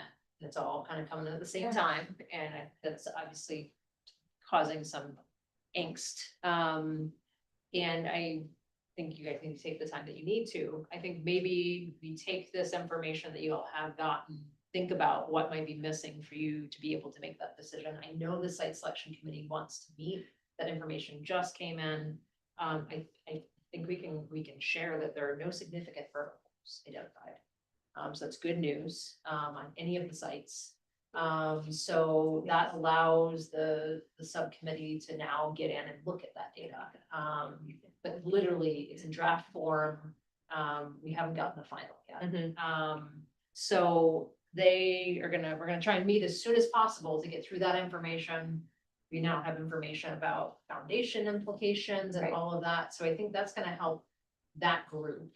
Yeah. Kind of steer in directions, we kind of need these two to kind of come together in a parallel fashion. And we're gonna keep layering on data, in these next couple of meetings, so I think, kind of want to see those pieces through, and then if there is glaring things right now, by all means, please tell us. We're happy to provide whatever data you need. Yeah. But I do want to honor that committee really wants to meet and talk through that information and have an idea as to where they're gonna go with that information. And we'll have that in the survey at the next meeting, and that might tell you quite a bit.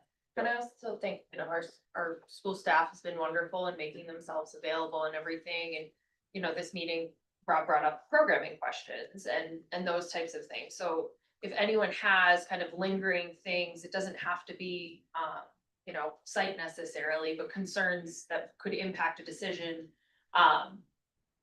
And again, the reason I asked is if it's on the tip of your tongue to ask and just haven't had an opportunity, you know, what can we get you now? Not me, but these lovely people or these lovely people. I'll do it if I can. So that no one feels like they're backing in last week and they're still not with what they need. So that's why I kind of posed the question. I think, sorry, Mike, I'll come right back, but I think to this point, I already feel like I don't have the time, not if you add more things that we need. Well, I think we should go through that exercise, but go ahead. And my point was not simply having the data in front of us, but using the data to foster a robust discussion between committee members who, some are taking a more conservative approach, some are taking a less conservative approach, and there are many points which reasonable people can come to different conclusions on. And the way you get there is taking the data and having that discussion. And I'm just concerned that we're running really short on time to have those substantive discussions amongst us. Let me come at that another way, is it possible to move, we had this date for a long time. Is it possible to move this date? I know it impacts school employees and, you were coming in the summertime, harder to get the committee together, probably most likely. But should we be talking about moving the date? Well, it really is critical for getting things, decisions made at this level, but then Board of Education and Town Council. Correct. Really for the November election. So that's really what the data is predicated on, is understanding there are important steps that follow your process. Not the least of which, getting a piece of land, if we're gonna buy land, under contract and those factors. And understandably, we are at the most arduous point in the work, right? Because this is the first time that we have to make the decision. And so there's a lot of layers around that, understandably. Right, well, I think that's Michael's point, though, is that here's the time when we need the most opportunity to go through it and discuss it, a robust discussion, and to my point last week, we also want to come out of it with, or I do want to come out of it with some consensus around it, so that might take a little bit of time to get everybody, working it, pulling the cart in the same direction. Yeah, I mean, is there a different way to frame the meeting and the use of meeting time? And that's why, is a discussion, it's a longer discussion block, something that's necessary. We're not gonna have, coming forward, where our information is not gonna be robust, it's gonna be, okay, there's something else that we found, here's this update. At the next meeting, it's really, okay, here's the survey results that come out of that, the rest should be your discussion on the data at hand. The following meeting on the 19th should all be discussion. And the same with the second, we're not gonna be presenting anything different at the second unless you've asked us to modify things. And that should all be discussion as well. So with that in mind, just to your point, think about how you want to frame that time together with those discussions and, go from there and see if there's still time needed after that. If you want to consider lengthening the meetings, I mean, asking if people can stay an extra half hour, or hour, or Right.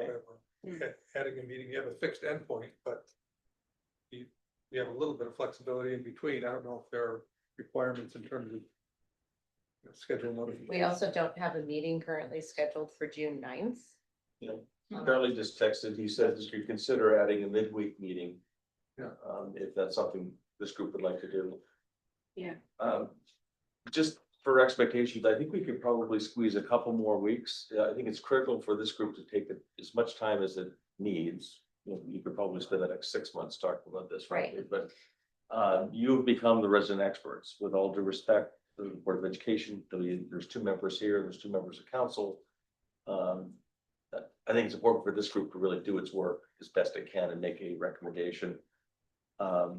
I can't speak for the council, certainly not for the Board of Ed, but I suspect they would be willing to modify their schedules for joint meetings and to, for their purposes, to make that deadline if need be. So I can certainly talk to council leadership. I'm sure Diane will speak to the Board of Education. We'll do what we can, but it's a matter of additional weeks, not months, I guess is my point. Is there any objection to adding a meeting on June 9th? We have to bump that June 5th meeting probably, right? But after that or not?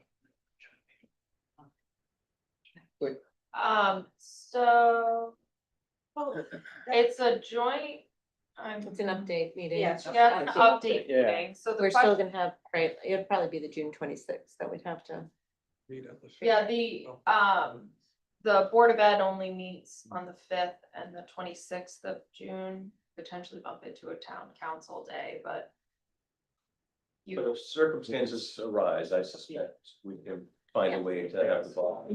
Yeah, guys, I am here. And obviously, I can work with the rest of the council to try and navigate the schedule to make it so that the committee has the time that they need. No one on the council is going to want to hear that the committee felt like they didn't have enough time and that they made a rushed recommendation.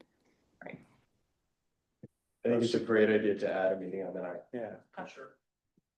And only have that one item on the agenda to have the open debate Discussion. so we all know where one another's coming from.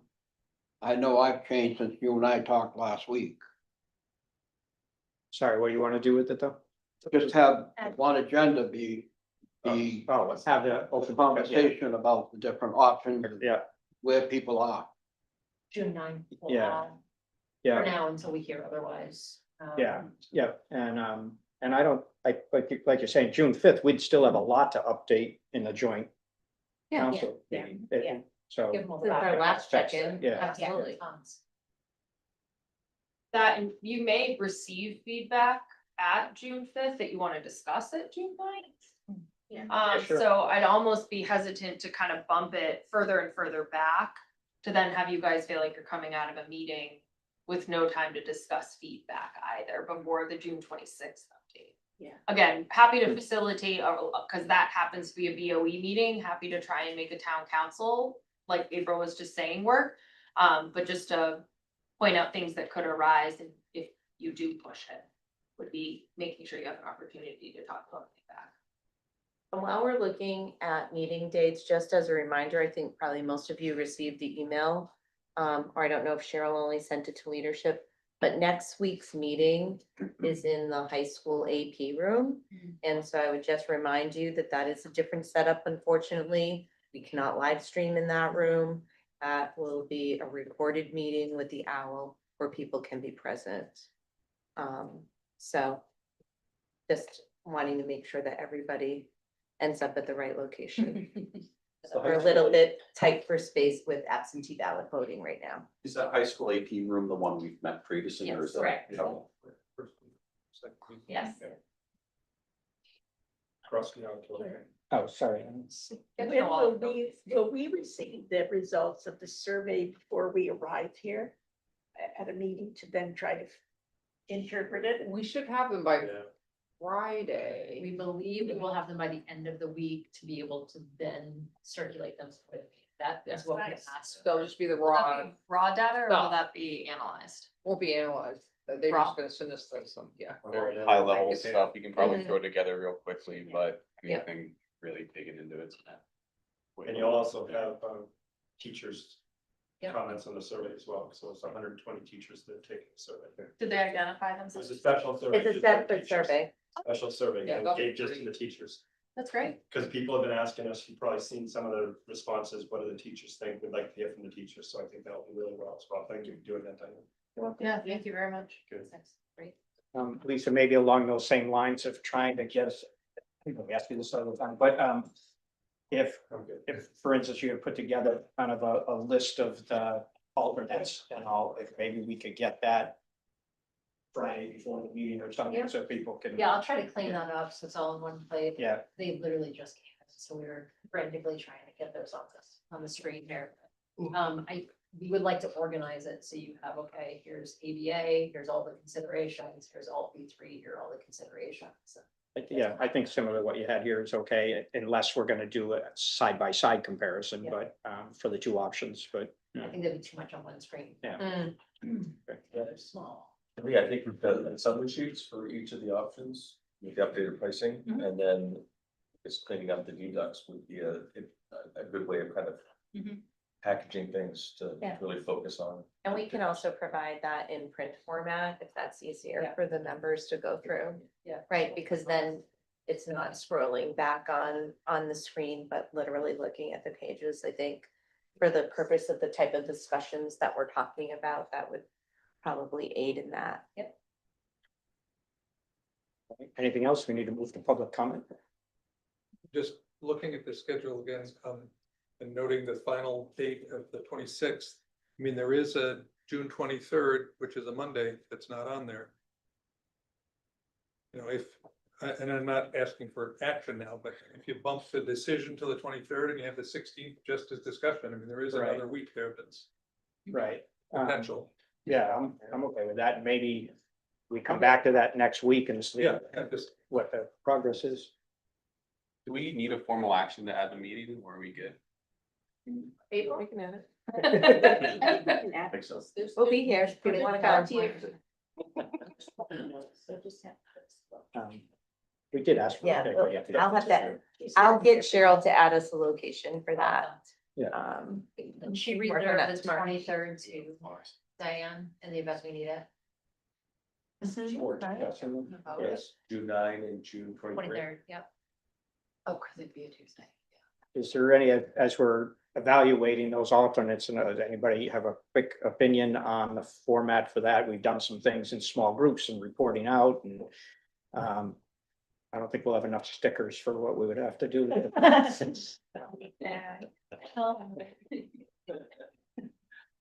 We can get creative. Is just hoping we're gonna get lots of great feedback. We didn't have as many people take it as we were hoping for. Hopefully we'll get lots of great feedback. Who knows to say.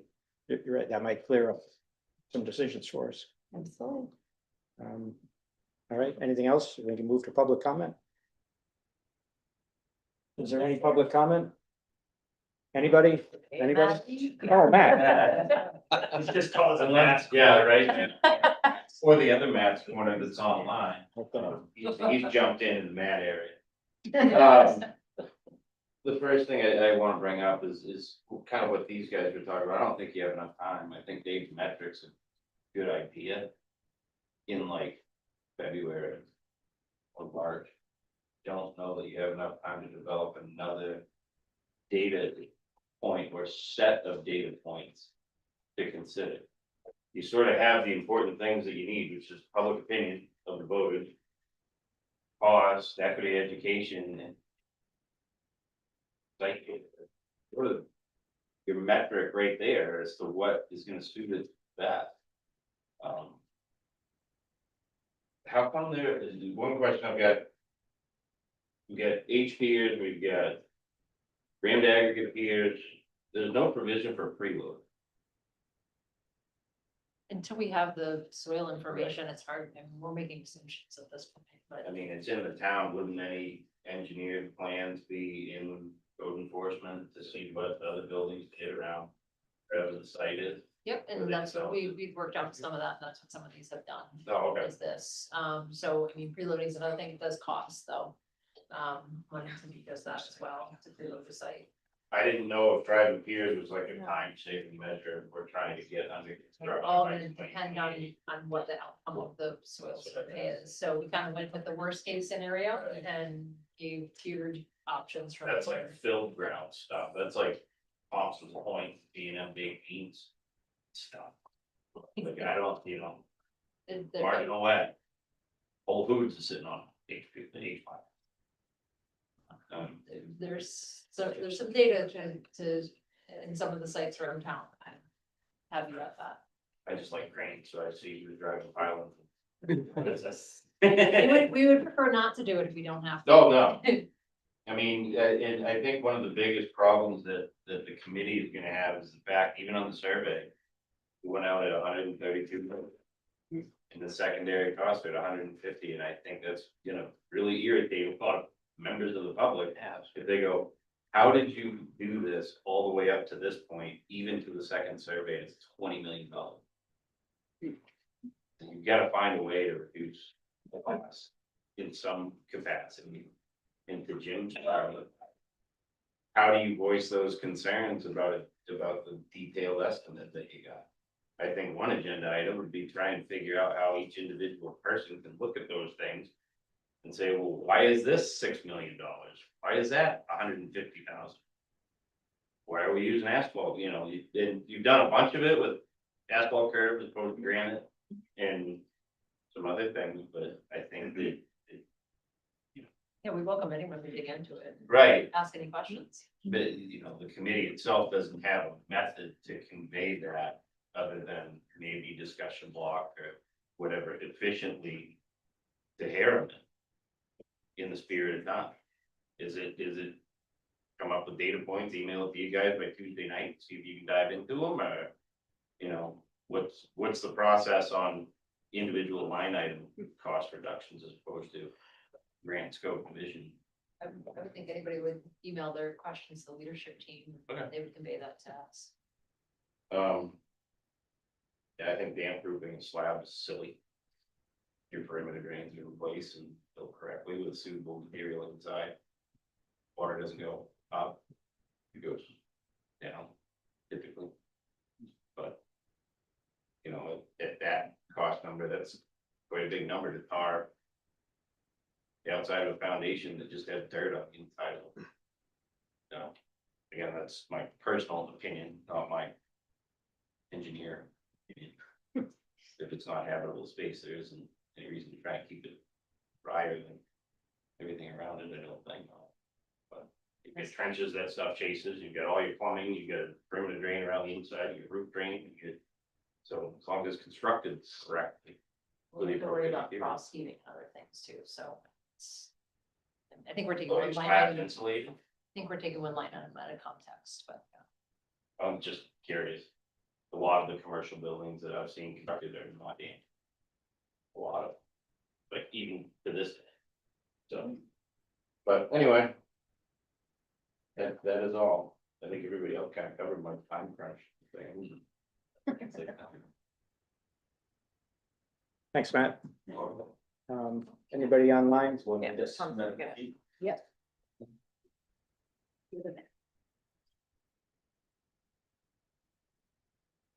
Matthew, you should be able to speak. Hello, this is Matthew Keith. Apparently, it's the Matthew and Matthew question crew. I first off, just as always, thank you all. You guys are, as you said, getting down to the real crunch of it, and I don't envy, but appreciate all of you.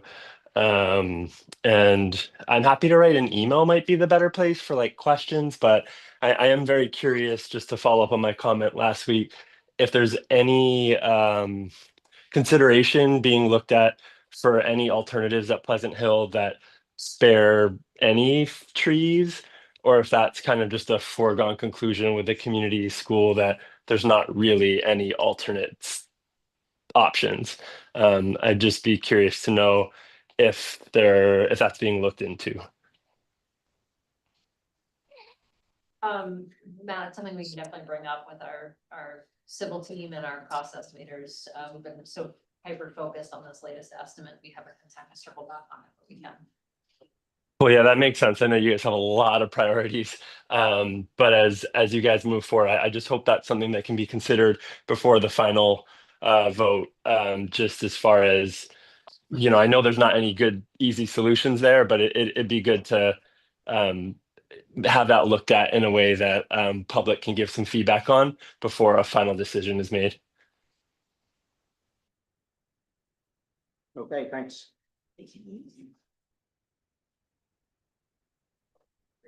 That the only person there is looking to talk to us. All right, with that, we need a motion to adjourn to executive session. So moved. Second. With all due respect, I don't know that we have anything material to share in executive session. I mean, I'll certainly defer to Tom. The committee itself heard real time like you did last week at last week's meeting about the soil conditions. That's something that as a subcommittee, we've not been able to get together and better understand. And the vernal pool information is literally hot off the press. So we'll look to convene a meeting, and for any of you site committee folks, we'd like to do something this week if possible. So if you can stay after the meeting, maybe we can just compare notes on what time and date works. But we really don't have anything that we can share beyond that. Okay, and we need to remove the motion. Well, I just made a general one if I didn't. But no, Somebody gave a second though, yeah, right? me. Okay. Okay, so rescinding the second and we'll move to a motion to adjourn. Can I ask real quick, should it looks like we have about 45 minutes. Is it possible to use this time as discussion time? If we're feeling like we don't have enough, do people not feel prepared? Is that even allowed, April? I think we published the agenda to stuff. but I don't Definitely know. allowed. I mean, I think at this point, like, you don't have any, you could just motion to return to the discussion block, I guess, if you really wanted to add some procedure to your meeting, if there wasn't enough for you this evening, but I don't know if people are ready to have that discussion. There is a mechanism. And then you've got to have time to look at this new stuff. I don't feel I'm ready to make any informed decisions on stuff you just got tonight. So Personally. may I ask, Lisa, I think you said you were going to do essentially a side-by-side comparison. The various sections of the sections, or will you be providing not new information, but a different way for us to look at it and ask We're questions? gonna take a look at it. If it doesn't make sense to, I mean, we just wanna see Yeah. where the two compare next Sure. to each other. I don't know. Yeah, we'd have to look to see how that, I mean, if we're happy to share it, I just don't know what value it may or may not have.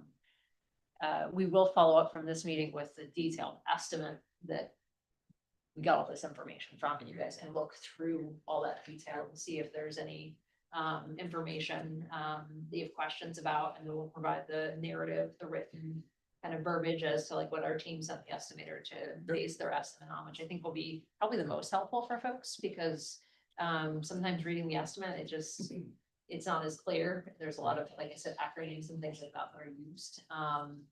But I think we just want to do another, thorough comb through, is kind of what I'm saying. Say side by side, I don't know that it would necessarily be, if it makes sense, we'll definitely share it, but it may be more confusing. And I'm not trying to ask you that anything new, Yeah. I'm just trying to think, because I agree that I don't think we're really ready to discuss a whole lot, but We can clean up the stuff that we presented tonight, so you can see and provide the numbers we just got on the other foundations and things like that, so you have it. And I'm gonna ask my team again to see if there's any other items that could be, deferred from this project, or different ways to go about, various things. They have been very mindful of all the decisions of the building, and there's really, there's different things where we looked at. Right now, brick is one of the least expensive exterior materials for schools compared to metal panels. Metal panels are coming in way more expensive. So we've already said, assume brick instead of metal panel. It's a less expensive material. So we'll continue to look for things like that. thank you. I also think. Would it be a simpler format that the public could understand better? Back when we were dealing with the Rome, people couldn't understand why the two models were the same cost. You showed them the information, they still look confused. If there's some way we can make it simpler so the public can understand why the two projects are coming in at the same cost. Yeah, let us look back through that and figure out what that is that's driving that. Yeah, let us take some time to marinate on that one. Because the simpler we can make it, the better. So I also have a question for Lisa, Yeah. given that the site committee is looking to meet here in rather short order. You've given us, obviously, the scenario for basically the worst case scenario for a developable parcel for new construction. What qualities that we would have information to decipher should we be looking for a site that may not incur those costs that are likely to drive the project up? Are we looking at geometry of a site where ideally we would have more open space, so you have to develop less of the physical space? Is it distance from wetlands? Or are there data points where we have the access to the information where we can identify this might be a site that's less likely to have those cost drivers? Yeah, let our internal team sit down with the sites that remain and kind of go through that and kind of say, this may be a cost driver because of X, or this may be a cost savings because of Y on the various sites, and we can review that with the site selection. It seems clear to me that the site that's been chosen for purposes of modeling or laying it out and costing is, I think, as was characterized a couple times earlier, is probably worst case scenario, highest cost for purchase price because it's larger, because of some of the uniqueness of soils and also site geometry. Oh, I was just gonna wrap around to saying, I know when I had initially said, discussion block and everything, some discussions are just, sorry, I'll speak louder. Some discussions are just discussions. There's not a purpose to come to a conclusion or a motion or a rejection or anything, but these types of things that were just said and asked are things that can be taken into site selection and used usefully. So, with 40 minutes left, I feel like this group has a lot that we've heard over the past few months that could be discussed. It doesn't necessarily have to be what was presented tonight, but like a temperature check on where people are, things people are hung up on, things that people are adamant about, or anything like that. But again, if people want to go home, I have an ice cream cake. At that point, it may be helpful as we're moving forward for people to put forward things they'd like included in the discussion, to make sure we're hearing from everyone. So I have one. That, based on Matt Garrett's comment tonight, without crushing Dave's plan. Sorry, Dave. the- Okay, the- last word. Is there opinions around the value of putting our time into that analytical tool in addition to the other tools we have to work towards the decisions? Because that will take some time in a meeting to come to agreement on the criteria and the weighting and, so I think it's a valid question. We don't have a motion that instructed Dave to do it, and so I don't know that we need one to undo it, but and just see what people think, if they feel like that's gonna be a good tool for them to use.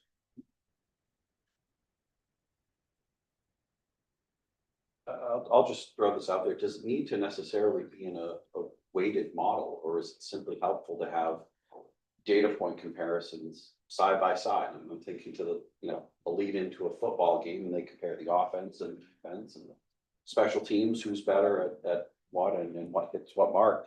Does it need to be, have that full time investment of building a model? But can we simply have the data presented to us side by side, so we're looking at apples to apples? I think that's actually a really good point because I think our voter, like, it would be really challenging for even the 20 of us to agree on what carries what weight. Because to me, I'm gonna have criteria A as my end all most important, and it could be someone else's, least important. And, is that necessarily how we want to spend our time waiting it out and getting to that agreement point where, instead of having just everyone look through the data, or we all have the data looking through it and using our own priorities, and, we're a representation of Scarborough. And I think to go on what you just said is like, what might be a pro to you may be a con to me. Yeah. Like, I don't think, so like when you're just looking at the facts side by side, that's then you and I can judge whether it's a pro or a con on our own, but we're not being told it's a pro or a con. Yeah.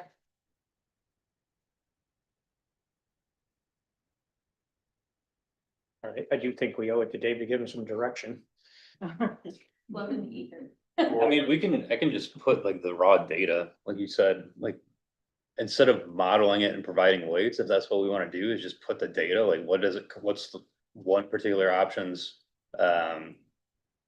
cost per benchmark or cost per student benchmark, like, whatever those are, I can assemble those into just an Excel doc and share it.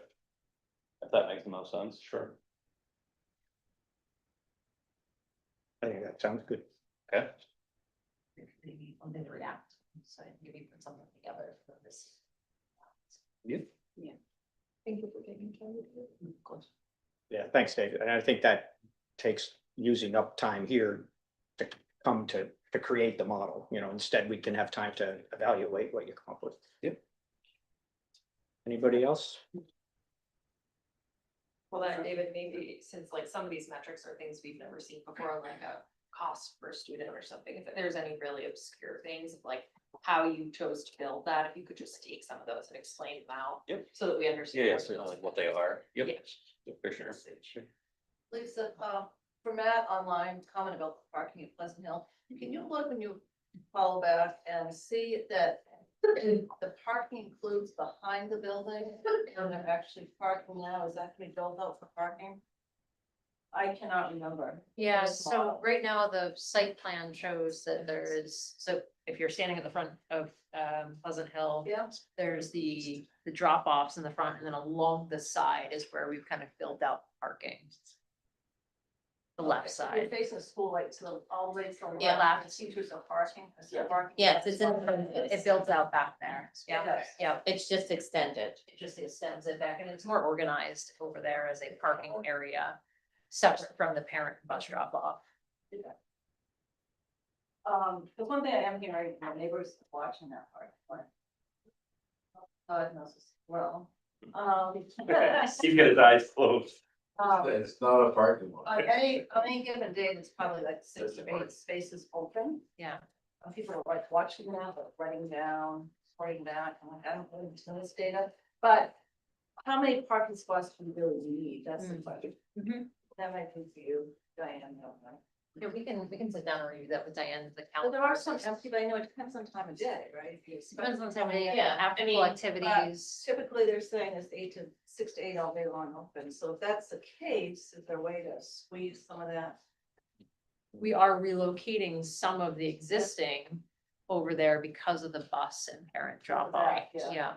yeah. So we can look at an existing to propose count and then work with Diane on staff numbers and visitors and things Right. like that, just to give you substantial data for Right. what's driving the numbers. They are watching in town, Todd knows.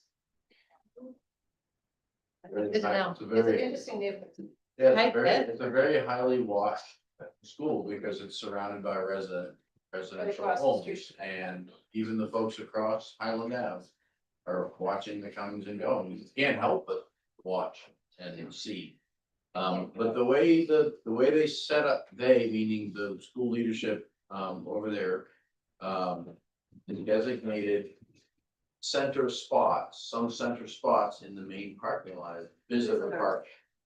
And those end up frequently being open because they don't have that many visitors every single day. So it does look like there are vacancies there. Now, you drive around back to the area that's not technically a parking lot, it's actually a paved play area that has been turned into a parking lot. Right. It's a yard sale back there. There's cars on the grass, up on the banks and the ruts and the holes. It's crazy. So, there really could be a benefit to a little parking study over there. To see Yeah, I think what could be more efficient use of I the think- space they have. We've also heard from, the Pleasant Hill principal that, that they have had to amend, a lot of public things where they might otherwise invite parents because they don't have the ability to do that, right? So I would like to think that as we're planning forward, that we want to be able to come up with a plan for that, right? Because we should not be building a school where we cannot invite parents publicly in to see the great work that their students are doing. And the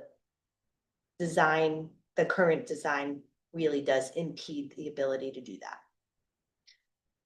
Right, I think we said no, right? Yeah. We'll follow up. Yeah. Thank you. They were very early on, that was one of the things we got from the schools is and it was part of the rationale for separating the cafeteria. Mhm. And the gym was to allow multifunction use to involve the community, parents and. Yeah. As a parent, you want to be able to go into your kid's school and see what their class performance looks like, Yeah. or a celebration of their artwork. That, and I That's remember- part and parcel of what school is about, Mhm. right? It's a partnership between parents and school. And I remember from our first community forum, there was the Pleasant Hill mom who had said, there's something to be said for, if you're looking for the community feel or the neighborhood feel or all those things, but you're also being told we need to scatter the entrance to your school event so that you can have parking and so you don't end up seeing the community members you want to see because you've got to come 30 minutes late, they're going, versus having appropriate parking so that when your kid's school has an event, you can go.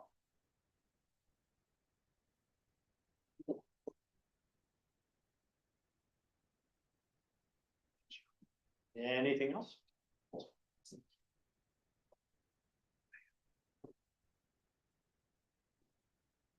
Motion to adjourn, It's all over. all in favor? Opposed? A lot of hands didn't go up. Still in favor.